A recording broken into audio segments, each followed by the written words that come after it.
This video is brought to you by Global Men's Wellness, your 24/7 AI health expert. No copays, waiting rooms, or awkward conversations. Just real answers whenever you need them. Visit globalmenswellness.com to try it free and get your own on-demand concierge-level wellness expert today. Welcome back, everyone, to the 21st Century Man podcast. You know, we've been on quite a journey together, We have. exploring this really insightful book, The 21st Century Man. It's been quite a ride. And today we've reached the final chapter. The grand finale. Chapter 101, The Journey Continues.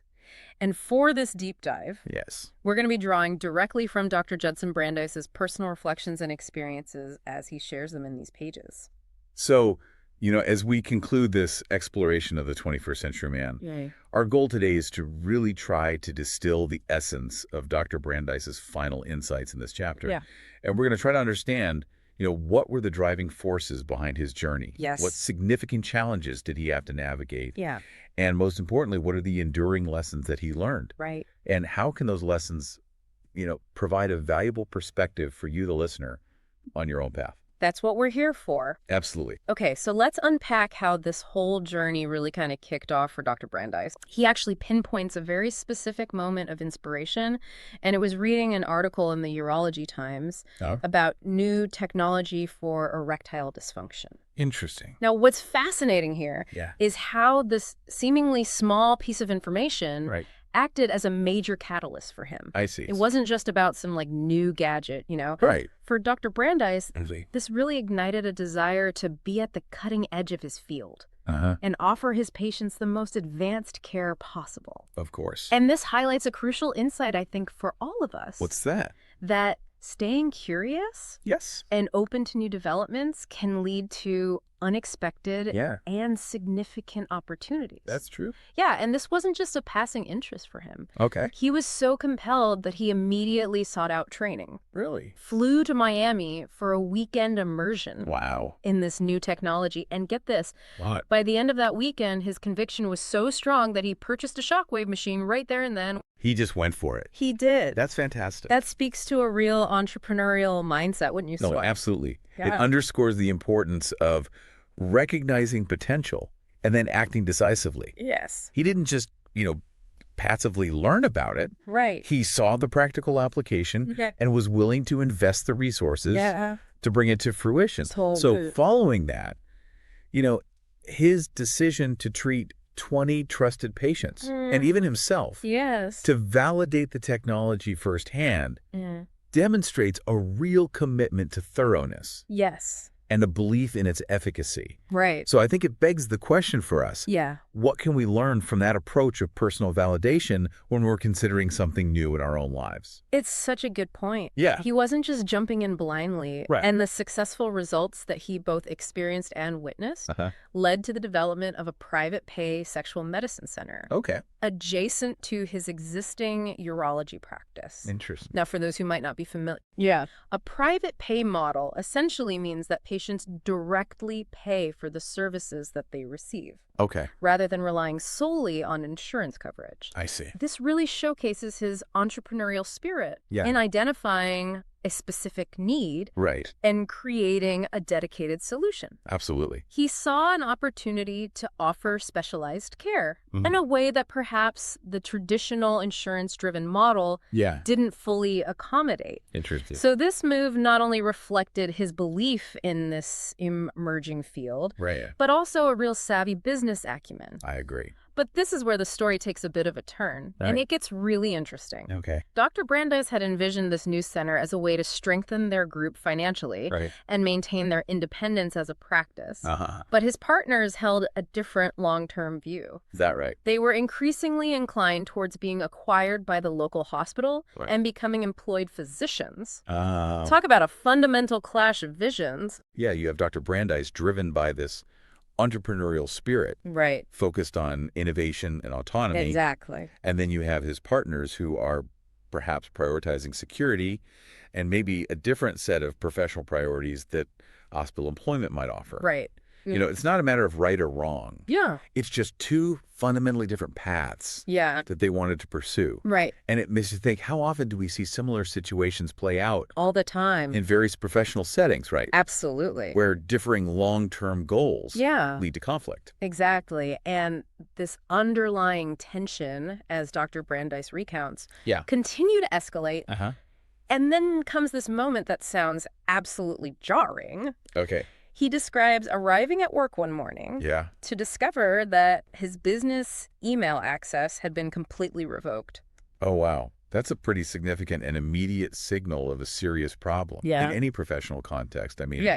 it instantly creates that sense of isolation, raises red flags. And what followed was even more dramatic. Oh, really? The very next morning, upon arriving at the office, the practice manager handed him a letter informing him of his immediate termination. Oh, wow. And demanding that he leave the premises. No way. A building that he co-owned, no less. That's incredible. Can you imagine the shock? I can't even imagine. 17 years dedicated to building that practice. Right. Thousands of patients that he had cared for. Yeah. And suddenly he's out. Just like that. No job. Yeah. No patient base. Wow. No clear direction forward. It's a stark reminder It is. of the need for self-protection Yeah. and really understanding the underlying dynamics of any professional relationship. That's a good point. This sudden displacement Yeah. thrust him into a state of profound uncertainty, Yeah. forced him to completely reevaluate his professional life after nearly 2 decades. Right. And it's in these moments of crisis, I think, that true resilience is often tested and revealed. Yeah. So now he has to weigh his options. Okay. Right? He could relocate and start fresh in a new place. Uh-huh. He could join an HMO, Right. which would mean a very different kind of practice environment. Of course. Or he could venture out to establish a solo practice, Yeah. each choice presenting its own unique set of hurdles Sure. and potential benefits. Right. And he astutely recognized He did. the shifting landscape of urology Yeah. and the increasing challenges faced by independent insurance-based solo practitioners. That's true. That collective bargaining power Uh-huh. and the administrative support offered by larger groups Yeah. are significant factors in today's healthcare environment. They are. And this understanding, Yes. coupled with his prior experience in the entrepreneurial world with a firm science, Right. likely played a key role in guiding him towards a different path, Yeah. one that leveraged his existing successes. And which ultimately led him to the decision to focus his energy and resources on expanding that private pay men's sexual medicine and rejuvenation center that he had already established. Okay. He saw the potential for growth Right. and decided to double down on that, Right. even amidst the significant fallout Yeah. from his previous partnership. So instead of succumbing to the setback Right. or opting for a more conventional and perhaps safer route, Yeah, he chose to build upon the innovative foundation that he had already laid. exactly. This speaks volumes about his belief in his vision Yes. and his willingness to embrace risk.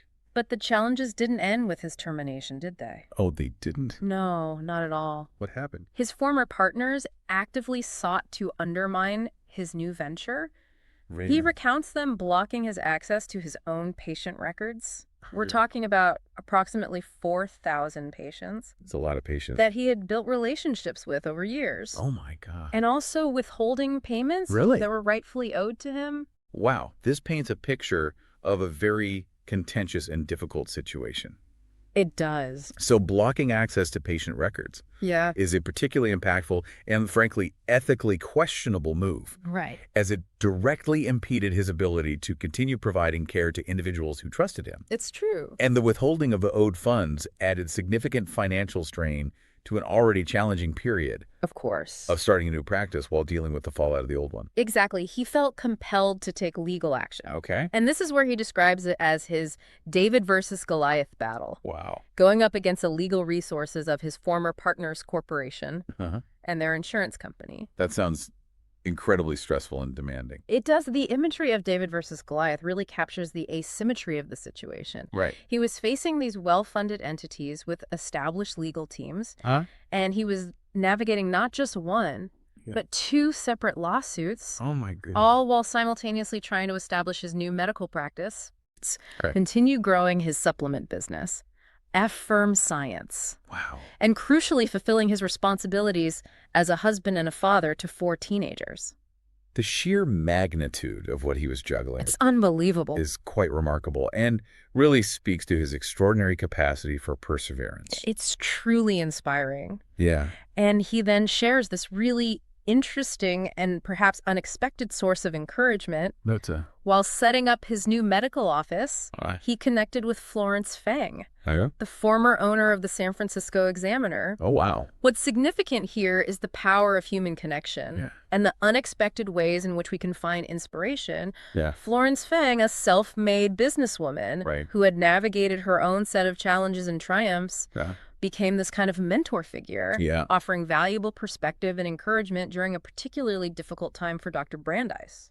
It highlights the importance of seeking out and being open to guidance from those who have overcome adversity themselves. Right. And just when it seemed like he might be finding some stability with this new practice, the unexpected arrival of the COVID-19 pandemic forced a temporary closure of his doors. It must have felt like another significant setback after all he had already endured. It must have. And facing this new uncertainty, Right. coupled with the ongoing legal battles, he describes finding inspiration in a Wall Street Journal article. Okay.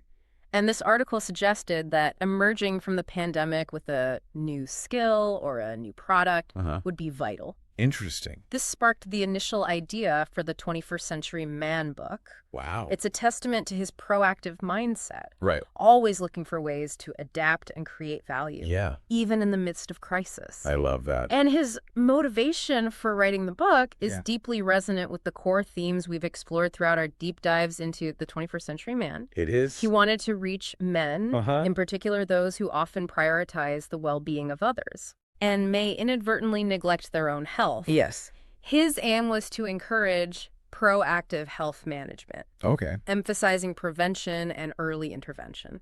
It reflects a real societal need. It does. You know, the cultural expectations and norms around masculinity can sometimes discourage men from seeking help or prioritizing their health until a crisis arises. That's true. Dr. Brandeis sought to challenge this paradigm by offering a guide and a source of encouragement for men to take a more active role in their own well-being. Right. And this book really is a valuable resource in that regard, It is. offering practical advice and relatable anecdotes. It's incredible to consider that while he was conceiving and writing this impactful book, he was simultaneously building his medical practice, Brandeis MD, actively participating in clinical research trials, continuing to grow a firm science. And, of course, still navigating the complexities of the ongoing litigation. The level of multitasking and sheer perseverance is truly remarkable.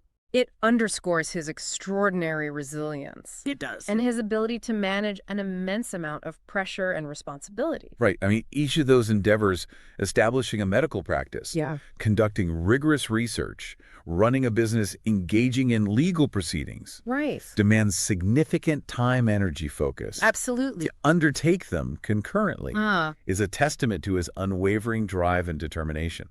And after 2 long and undoubtedly stressful years, he finally achieved victory in both of his lawsuits. That must have brought an incredible sense of relief and vindication. It was certainly a powerful moment of closure after such a protracted and challenging ordeal. Right. He describes the feeling of victory. He does. But also acknowledges the lingering impact of the experience. Yeah. It's a realistic portrayal of the emotional toll that prolonged conflict can take. It's true. Even when a positive outcome is achieved. He reflects on this intense period by recalling a very insightful quote. What's that? "A diamond is a chunk of coal that did well under pressure." Ooh, I like that. And I think that perfectly encapsulates his journey. It does. Through this adversity, he faced immense pressure Right. and emerged not only with legal victories, but also with significant personal growth and the creation of this unique and thriving medical practice. That quote is so apt. It is. The intense pressure he experienced truly forged something resilient and valuable. Yes. And he highlights the crucial lessons he learned about the importance of self-protection in the professional world. Yes. Which is a valuable takeaway for anyone navigating partnerships or business ventures. Absolutely. He also reflects on the powerful lesson his children witnessed firsthand about perseverance and overcoming adversity. Yes. Which is a profound form of education in itself. And that brings us to the concluding section of the chapter, aptly titled "The Journey Continues." Key takeaways for you. And Dr. Brandeis emphasizes that this chapter signifies not just the end of a particularly challenging chapter in his life, but also the exciting beginning of a new one focused on his evolved practice and the impact of his book. His hope in sharing this very personal account is to underscore a universal truth. What's that? That everyone, regardless of their external circumstances or perceived level of success, will inevitably face their own set of challenges and hardships. Yeah, it's a fundamental aspect of the human experience. It is. And his ultimate gift to you, the listener, through the 21st Century Man is the inspiration to prioritize your own well-being. I agree. His journey serves as a powerful illustration that by taking better care of your physical and mental health, you're ultimately better equipped to navigate life's inevitable challenges and to be more effective in all aspects of your life, both for yourself and for those you care about. It's a powerful message about self-care being not a luxury, but a fundamental pillar of a fulfilling and impactful life. Right. He encourages a holistic approach to well-being, recognizing the interconnectedness of our physical, mental, and emotional health. It's all connected. And this book provides a comprehensive framework for understanding and acting on that principle. He concludes this final chapter with a truly thought-provoking quote. He does. From the renowned Joseph Campbell. Yeah. A hero is someone who has given his or her life to something bigger than oneself. So powerful. It's a powerful way to frame his own journey and the underlying motivation behind his work. Right. And it suggests that the obstacles we overcome can ultimately contribute to something far greater than our individual selves. Absolutely. And finally, Dr. Brandeis encourages everyone to read The 21st Century Man in its entirety. Yes. To gain a comprehensive understanding of the wide range of important topics he delves into throughout the book. It's a must-read. We wholeheartedly echo that sentiment. Well, this deep dive into the final chapter offers a compelling glimpse into his personal journey. Right. And key insights. Yeah. The 21st Century Man provides a rich tapestry of information practical advice. Yes. And thoughtful reflections on navigating the complexities of modern manhood. It does. We strongly encourage you to pick up a copy. Yes. And explore its many valuable perspectives. This deep dive into the concluding chapter of The 21st Century Man truly reveals a powerful narrative of resilience, adaptation, and that enduring human drive to make a meaningful contribution. Absolutely. We encourage you to take some time to reflect on Dr. Brandeis's experiences and consider how his journey and the lessons he learned might offer guidance and inspiration on your own path. The 21st Century Man is a book filled with valuable insights and actionable advice. It is. We highly recommend adding it to your reading list. Yes. To explore these important topics in greater depth. Thank you for joining us on the 21st Century Man podcast for this concluding exploration of Chapter 101, The Journey Continues. It's been a pleasure. We truly appreciate you tuning in for this deep dive into Dr. Brandeis's powerful and insightful book. We look forward to having you join us for our next podcast. Absolutely. As we delve into new and fascinating territory. Until then. See you then. Take control of your health anytime, anywhere. Visit globalmenswellness.com and start your free trial today. Get expert-level answers in seconds, not weeks, without the cost, the wait, or the awkward conversations. Real support on your terms. Visit globalmenswellness.com now.